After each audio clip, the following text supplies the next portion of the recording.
महाराज की जय भवानी। हे शिवरायांची जन्मभूमी आहे, हे आपलं तीर्थक्षेत्र आहे, ही पवित्र भूमी आहे, छत्रपतींच्या पदस्पर्शाने पावन झालेली भूमी, जिथे गवतालाही भाले फुटतात अशी पराक्रमाची भूमी आहे। आणि या भूमीला वंदन करायला मी या ठिकाणी आलेलो आहे। आणि म्हणून शिव जन्मभूमीत आल्यानंतर एक वेगळी स्फूर्ती, प्रेरणा, ऊर्जा मिळते। आणि म्हणून मी आपल्याला या ठिकाणी आज विनंती करायला आलोय।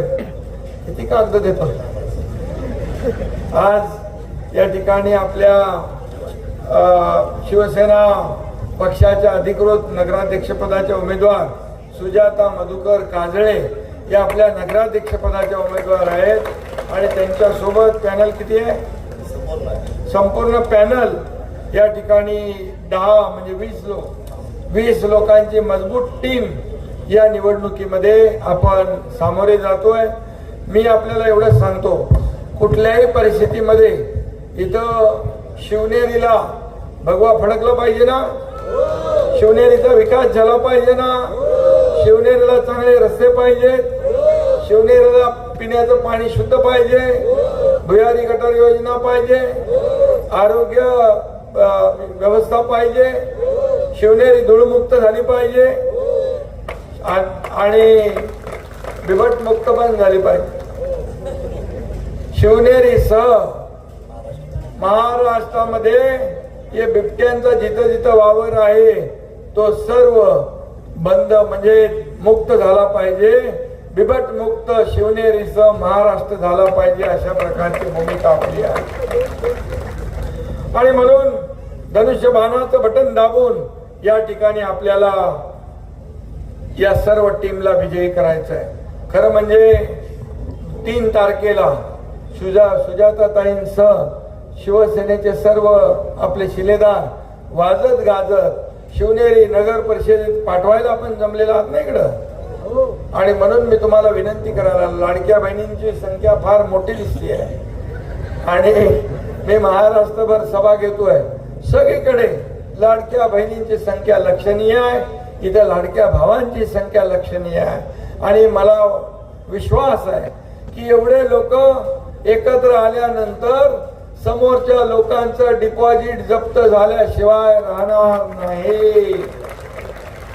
आणि म्हणून लोकनेते आपले मधुकर काजळे यांनी जे काही काम केलेलं आहे आणि म्हणून जो हिंदुत्वाचा 40 वर्ष हिंदुत्वाचा झेंडा ते फडकवत आहे। आणि गेल्या आठवड्यात आपल्या प्रधानमंत्री महोदयांनी पण अयोध्येवर भगवा ध्वज फडकवला आहे।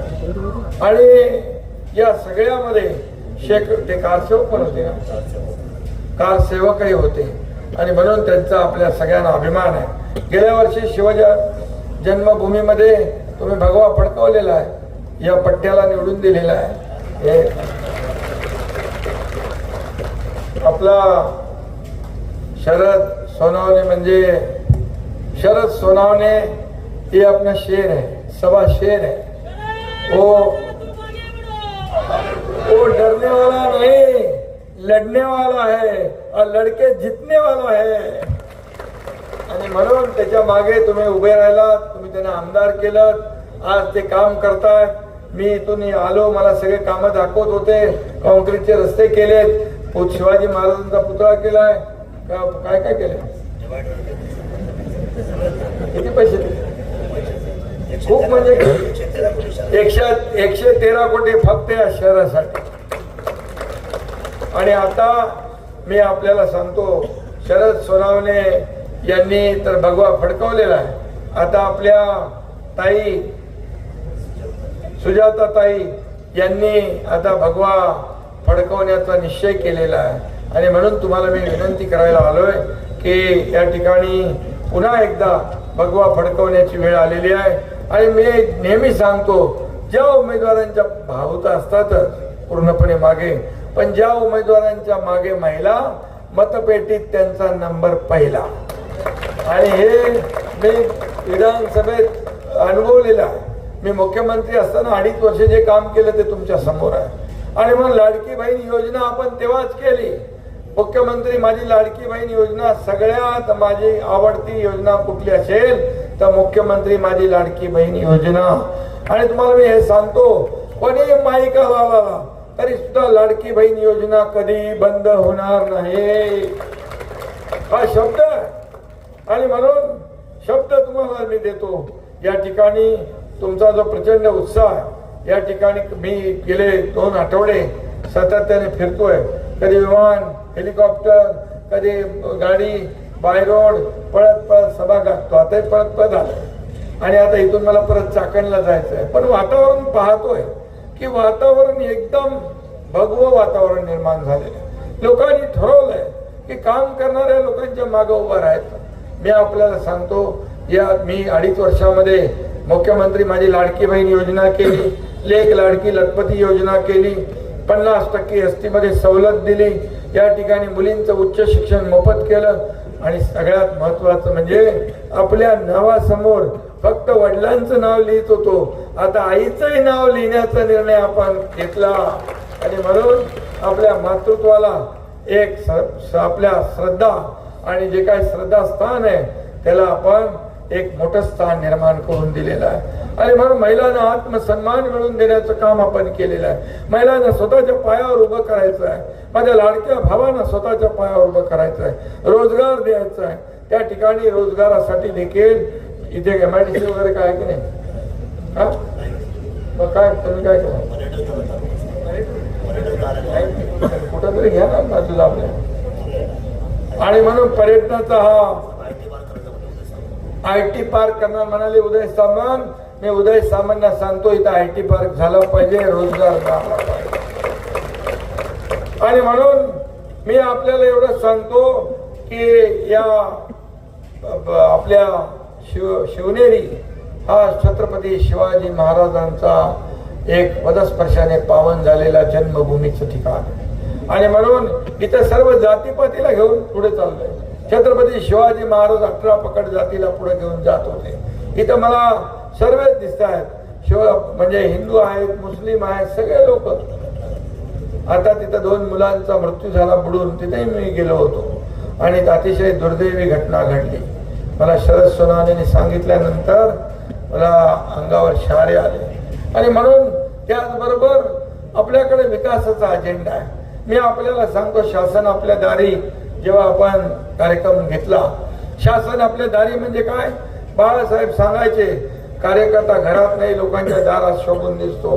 म्हणून शासन आपल्या दारी घेऊन गेलो. लोक योजना ती कटकट नको, चक्रा नको म्हणून सोडून देत होते. पण शासन आपल्या दारीमध्ये 4 कोटी लोकांना फायदा झाला, 4 कोटी लोकांना. आणि तिथं मुद्दाम आपल्याला उदाहरण सांगतो की मला माहित नसतं कोणाला आपण मदत करतो, काही जातपात बघत नाही. आलं आपल्याकडे की आपण पत्रावर सही करतो. मुख्यमंत्री सहायता निधीमधून 450 कोटी एकनाथ शिंदेने 70,000 कुटुंबाला दिले, 70,000 रुपये.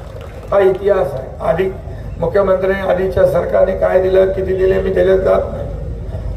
पण त्यावेळेस देखील कोल्हापूरला एक मुस्लिम मुलगी स्टेजवर आली, म्हणाली इसका नाम दुआ है. मी विचारलं काय झालं बाबा, तर ती म्हणाली आपने 3 लाख रुपया इसको मुख्यमंत्री सहायता निधि में से दिया और इसका ऑपरेशन हो गया, इसलिए इसकी जान बच गई, इसलिए इसका नाम दुआ रख दिया. कोणाला माहित आहे कोण गेलं, काय गेलं, कुठं आलं, कधी पैसे घेतले, कधी आपण सगळं बघितलं नाही. आपण सरळ असताना देत आलो आहे. एकनाथ शिंदे देणार, एकनाथ शिंदे घेणार नाही, हा देणार आहे. मला काय मिळाले यापेक्षा जनतेला काय मिळाले हे पाहणारा एकनाथ शिंदे आहे. एकनाथ शिंदेने गरिबी पाहिली आहे, दुःख पाहिलेलं आहे आणि म्हणून त्याची जाणीव मला आहे. आणि म्हणूनच एवढ्या योजना आपण केल्या, लाडकी बहीण योजना पण जन्म यातूनच झालेला आहे. आणि म्हणूनच मी आपल्याला सांगतो, सत्ता, प्रॉपर्टी, मालमत्ता, पैसे कोण बघत नाही, माणुसकी बघतो. माणसं किती कमवली आणि माणसांचं प्रेम किती कमवलं हे महत्वाचं आहे. आणि म्हणून ते तुमचा एकनाथ शिंदे गेले अनेक वर्ष करतोय. आणि म्हणून प्रचाराचा शेवटचा दिवस आहे आणि हा पर्यटन तालुका घोषित केलेला आहे. त्यामुळे इथल्या पर्यटकांना देखील चांगल्या दर्जेदार सुविधा मिळतील, लोकांना रोजगार मिळेल, काम मिळेल. आणि त्यासाठी इथं भरपूर आहे. शिवनेरी, लेण्याद्री, ओझर, नारायणगाव हजारो पर्यटक येतात ना. आणि म्हणून यांना चांगल्या सुविधा पुरवण्यासाठी मी आपल्याला एवढंच सांगतो की नगर विकास मंत्री म्हणून नगर विकास खात्याचा जो निधी आहे हा नगर परिषद, नगर पंचायती या नगर विकास खात्याच्या अंतर्गत येतात. त्यामुळे जे जे तुमचे प्रस्ताव आहे ते प्रस्ताव मान्य केले जातील. पैसा कमी पडू दिला जाणार नाही. नगर विकास खात्याच्या माध्यमातून आपण अनेक कामं केलेली आहेत. भुयारी गटार योजनेसाठी 140 कोटी रुपये नगर विकास मधून आपण दिलेले आहेत. आणि म्हणून मी आज या ठिकाणी एकच सांगतो, आज सभा, उद्या मतदान आणि शिवजन्मभूमीत परत शिवसेनेची विजयी सभा घ्यायची आहे. आणि यासाठी तुम्ही भगवा फडकवा. आणि म्हणून आपले आमदार शरद सोनवणे या ठिकाणी एकच सांगतो, ते शरद सोनवणे म्हणजे आपल्या जुन्नरच्या विकासाचं खणखणीत नाणं आहे. खणखणीत नाणं शरद सोनवणे तिथल्या जनतेचा प्रतिसाद आहे. आणि म्हणून मला काही विश्वास 100% आहे की या 2 तारखेला, उद्याच कळत नाही मला अजून येणारे 2 तारखेला आपण एकच वादा करूया. जसं शरद सोनवणे यांना आपण निवडून दिलं तसाच शरद कामाचा आहे आणि शब्दाचा पक्का आहे. आणि विरोधकांना या उद्याच्या निवडणुकीमध्ये धक्का देण्याची आपल्याकडे संधी आलेली आहे. मी आपल्याला एवढंच सांगतो, उद्या फक्त मतदान जे आहे हे मतदान इतर निवडणुकांसारखं नाही आहे. उद्या तुमच्या या जुन्नरच्या विकासाचा फैसला करण्याचा दिवस आहे. उद्या जुन्नरच्या विकासाचा फैसला असेल, या ठिकाणी काया पालट करण्याचा फैसला असेल, या ठिकाणी सर्वसामान्य माणसाच्या आयुष्याचा फैसला असेल, आपल्या मुलाबाळांच्या पुढच्या भवितव्याचा फैसला असेल. आणि म्हणून काय काय आता या ठिकाणी करायचं आहे ते तुम्ही आम्हाला सांगा. आणि मी ते केल्याशिवाय राहणार नाही. आणि म्हणून भगव्याला साथ, हे सगळे भगवे लोक आहेत, भगव्याचीच आहे. आणि त्यामुळे भगवा आहे एकजुटीचा, भगवा आहे विकासाचा, भगवा आहे प्रगतीचा, भगवा आहे समृद्धीचा, भगवा आहे शिवरायांचा आणि भगवा आहे या ठिकाणी सर्व समाजाचा, विकासाला शूरांचा, वीरांचा भगवा आहे. आणि म्हणून या पवित्र भूमीमध्ये भगवाच फडकला पाहिजे अशा प्रकारची विनंती करतो. आणि विकासाला साथ द्या आणि धनुष्यबाणाला मत द्या हे सांगायला मी आपल्याकडे आलो. आणि म्हणून मी आपल्याला एवढंच सांगतो, एकच सांगतो, मी दिलेला शब्द पाळतो हे तुम्हाला सगळ्यांना माहित आहे. आणि म्हणून तुम्ही जी जी कामं माझ्याकडे द्या ती कामं त्याला 1 रुपया मी कात्री लावणार नाही, कपात करणार नाही, पूर्णच्या पूर्ण प्रस्तावाला मान्यता देईन हा शब्द तुम्हाला मी मुद्दाम द्यायला. आणि म्हणून मी नेहमी विकासाचा आपला अजेंडा काय, विकासाचा अजेंडा आहे. या महाराष्ट्राला आपण पुढे घेऊन चाललोय. आणि म्हणून जुन्नर देखील कुठेही मागे राहता कामा नये यासाठी शिवनेरी जुन्नरचे 4 तुम्हाला काय बनवायचे महाद्वार, शिवकालीन महाद्वाराचा आपण भव्य तिथं उभारणी करतोय. आणि त्यासाठी उद्योग विभागाच्या माध्यमातून आपण पैसे देतोय. आणि म्हणून अरे बाबा लक्षात नाही ठेवलं तर कसं चालायचं. आणि म्हणून तू काय सोडतो का मला, सांगितलेलं आहे ते द्यायलाच लागेल तुला. आणि म्हणून मी आपल्या सगळ्यांना मनापासून शुभेच्छा देत असताना या ठिकाणी आपल्या सगळ्यांची मनापासून धन्यवाद आपल्याला देतो. वेळ कमी आहे, मला आणखी चाकांची सभा आहे, वेळेत पोचायचं आहे. आणि म्हणून मी एकच सांगेन की एक जाता जाता एकच 4 ओळी सांगतो. भगव्याचा बघून झंझावात, भगव्याचा बघून झंझावात, विरोधक झाले शान, शिवरायांना साक्षी ठेवून जुन्नर जिंकू दिमाकात. धन्यवाद. जय हिंद, जय महाराष्ट्र.